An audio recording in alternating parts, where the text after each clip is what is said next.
mengajukan penawaran. Dari 3 perusahaan tersebut, yang memenuhi aspek administratif itu hanya 2 perusahaan itu yang memenuhi persyaratan administratif. Dari 2 perusahaan yang memenuhi syarat administratif itu hanya 1 yang memenuhi persyaratan teknis. Nah, jadi jelas di sini ya, kalau ada 4 perusahaan, kalau ada 10 perusahaan, semuanya punya persyaratan administratif, persyaratan teknis yang sama, tentu yang akan kami pilih adalah yang paling rendah gitu ya. Tapi kalau cuma ada 1 perusahaan yang memenuhi syarat administratif dan teknis, tentu kami memutuskan adalah perusahaan yang memenuhi syarat administratif dan teknis. Tapi kebetulan saja ini perusahaan dengan penawaran tertinggi begitu ya Pak Indra? Ya memang yang memenuhi syarat cuma 1 perusahaan gitu ya, perlu dicatat ya. Yang memenuhi syarat administratif dan teknis hanya 1 perusahaan, dan itulah yang tentu yang menjadi acuan kami.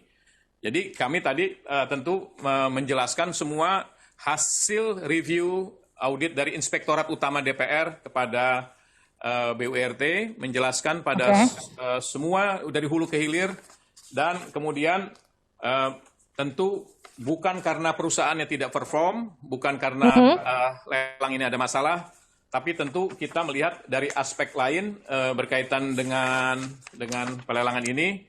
Ya, terus tentu mendengar penjelasan kami dan Inspektur Utama di BURT tadi.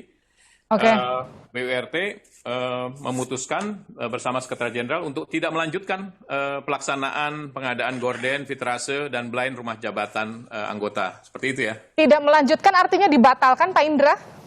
Ya, kalau nggak melanjutkan ya berarti udah selesai kan, kalau nggak melanjutkan. Artinya kalau ini kan tadi Pak Indra bilang ini kan sudah tertunda 3 tahun, harusnya sudah dilakukan dari 3 tahun sebelumnya. Itu kan baru kemudian ditenderkan di tahun ini. Kalau tidak dilanjutkan artinya apakah kemudian nanti ini akan muncul di tahun depan atau memang betul-betul dianggap sudah tidak diperlukan lagi? Saya hanya bicara dalam konteks tahun ini ya. Tahun depan tentu nanti akan ada mekanisme lain ya. Tahun ini paling tidak sampai akhir tahun ini kegiatan ini sudah tidak dilanjutkan lagi ya. Artinya tahun ini tidak akan ada tender ulang ya Pak Indra ya? Enggak akan. Oke, Pak Indra, apakah kemudian ketika ini sudah tidak dilanjutkan lagi pro kontra soal tender gorden DPR, rumah dinas DPR senilai 40 sekian miliar itu kemudian akan selesai begitu? Ya saya kira udah selesai hari ini dengan kami tidak melanjutkan lagi kan itu sebenarnya kami mengacu pada ada pendapat sebagian masyarakat publik yang melalui media untuk menolak ini ya. Tentu kami mendengar itulah.